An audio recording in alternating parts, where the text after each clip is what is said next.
Welcome to Saxophone University. On today's episode, I'm going to talk about one vital thing to actually take your saxophone playing to the next level.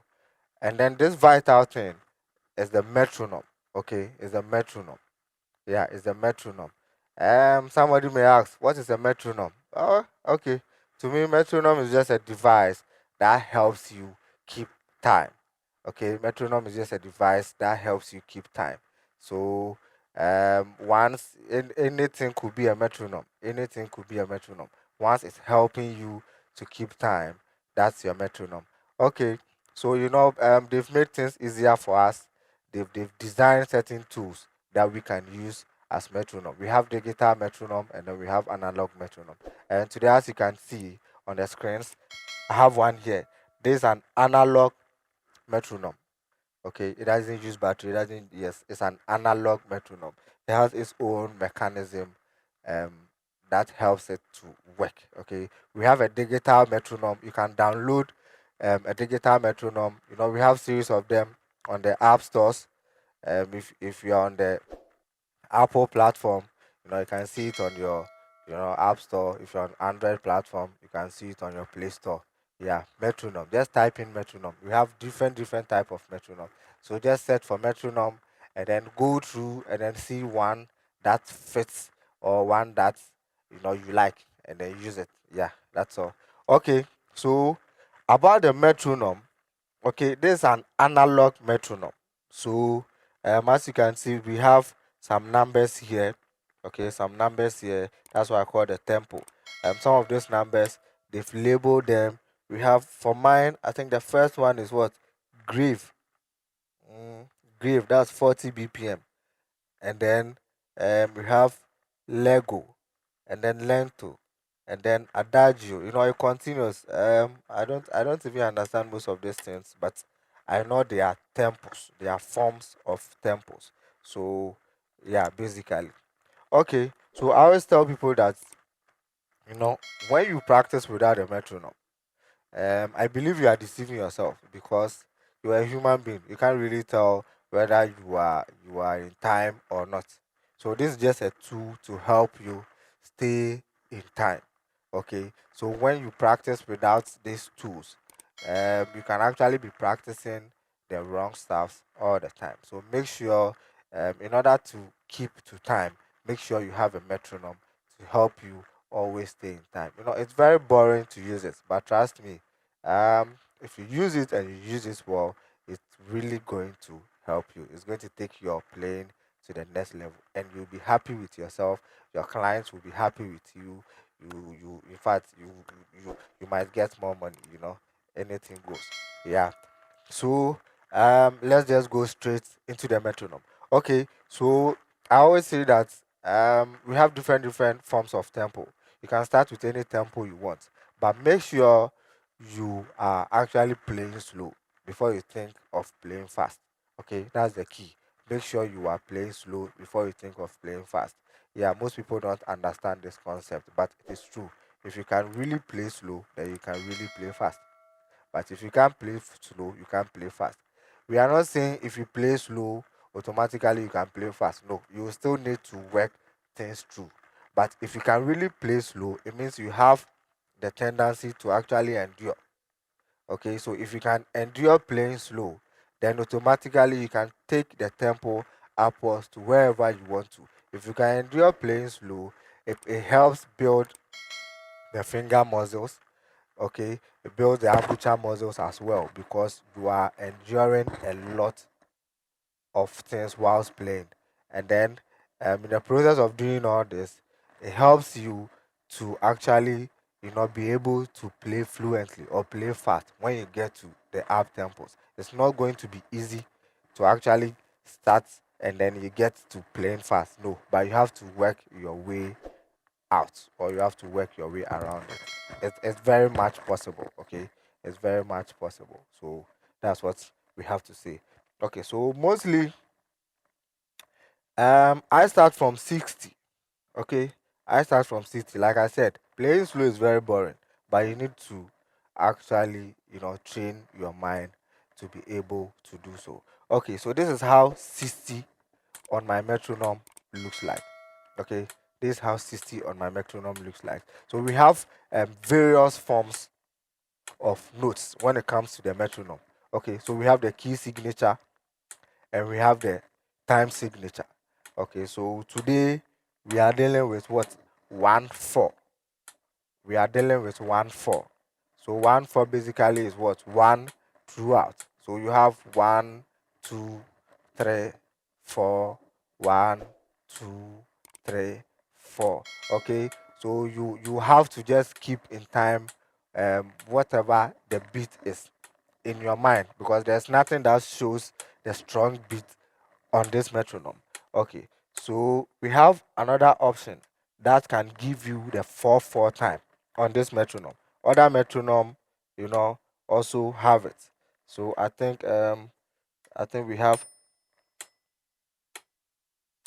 so this is 3/4. Okay, so we have to go a step forward and then we can get the 4/4. 1, 2, 3, 4. 1, 2, 3, 4. Okay, 1. So the king is the strong beat on this metronome. So that's our 1. That's always our 1. If you want to flip things, that's for your own brain. But this is basically our 1. Okay, yeah. So I'll go back to the 1/4 because I want to put the strong beat. I want to keep that in mind. Okay, I want to be able to determine the strong beat for myself so that I don't feel I'm going off the time or I'm still in time. Yes. So I will do with the 1/4. Okay, I will do with the 1/4. There are times we will need to use the 4/4. Whichever way, it still works. Okay, so 1/4. 1, 2, 3, 4. 1, 2, 3, 4. 1, 2, 3, 4. Okay, so in a note signature, we have what we call the quarter note, we have what we call the whole note, we have what we call the half note, we have what we call the eighth note, the 16th note, the 32 note, the 64 note, and then it goes. Okay, that is how it works. Whichever way, you will still be in between one of this whilst we are playing. So a whole note is all about, you know, playing one of the 4 beats. Okay, that's what the whole note consists of. So if I have, let's say, 1, 2, 3, 4, 1, 2, 3, 4, it means that I have to always play on the 1. That is what the whole note is all about. I have to always play on the 1. So I play on 1, 2, 3, 4, 1 again. So it means on beat 2, beat 3, and then beat 4, I'm always silent. But I always play on the 1. Okay, so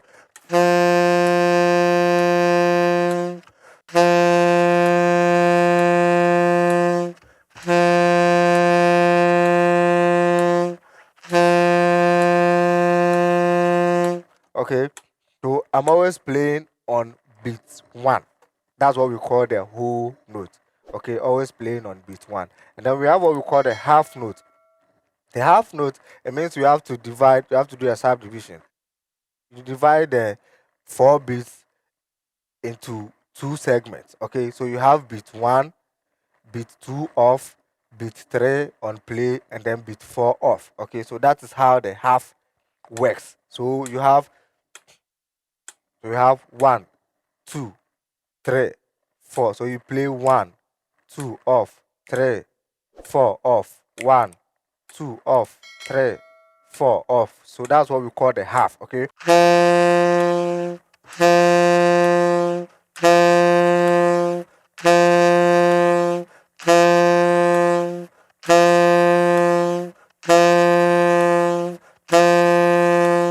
Okay, so that's what we call the half note. That's what we call the half note. And then we have the quarter note. Okay, the quarter note. With the quarter note, what you do is you play on all 4 beats. Okay, so you play beat 1, beat 2, beat 3, and then beat 4. That's what we call the quarter note. Okay, so 1, 2, 3, and 4. 1, 2, 3, and 4.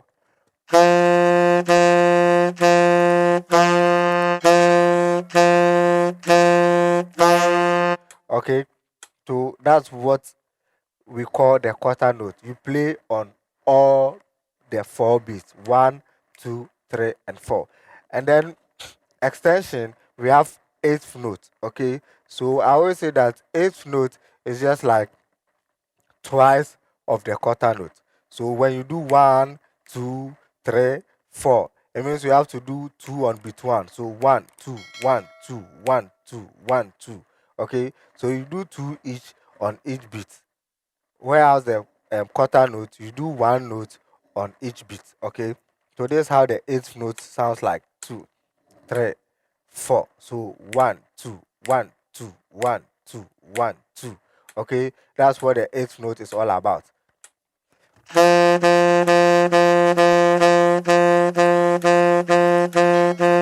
Okay, that's all the eighth note is all about: 1, 2, 1, 2, 1, 2, 1, 2. And then going forward, we have another note called the 16th note. Okay, in other forms of the music, I think we have the quavers, and that's another language with respect to music. But some of us, we go with the quarter and the whole and the half and the eighth note. It's not wrong, okay? Sometimes some of our music student friends, when you say something, they go like, no, that's not how it is. I'm like, okay, how? Because okay, they've been to how do we call it, music school, so they've been taught we have the quiver, the semi-quiver and stuff, or subdominant and a hand. So I'm like, okay, cool. So that's probably a technical term in your music education. But this is also another education that I think this is widely or mostly used by the jazz musicians. Okay, this is widely or mostly used by the jazz musicians. It doesn't mean it's different from what probably the classical people are saying. It's still the same thing. It's just a language. So whichever you think you understand or you think you can go with best, that's what you have to use. Okay, it's not wrong. Okay, yeah, thank you very much. So like I was saying, the 16th note. Okay, so that's just another version of the eighth note, but twice the eighth note, like the way the eighth note was twice of the quarter note. The 16th note is also twice of the eighth note. So you have like 1, 2, 3, 4. So you have 1, 2, 3, 4, 1, 2, 3, 4, 1, 2, 3, 4, 1, 2, 3, 4, 1, 2, 3, 4, 1, 2, 3, 4. Okay, so that is how the 16th note also works. Go.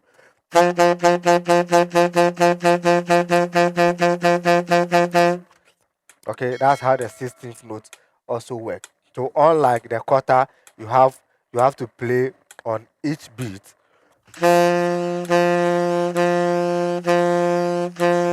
The eighth note you have to do twice on each beat.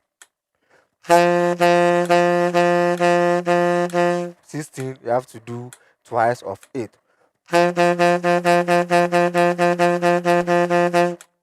Okay, and then it moves forward. We have 32, but for now we are going to base our lessons from whole to 16th note. Okay, when it comes to dealing with the metronome, this is what we are going to base our lesson on. As time goes on, we will introduce the 32 and then 64 and then whatever have you. Okay, thank you for watching today's episode on the Saxophone University platform.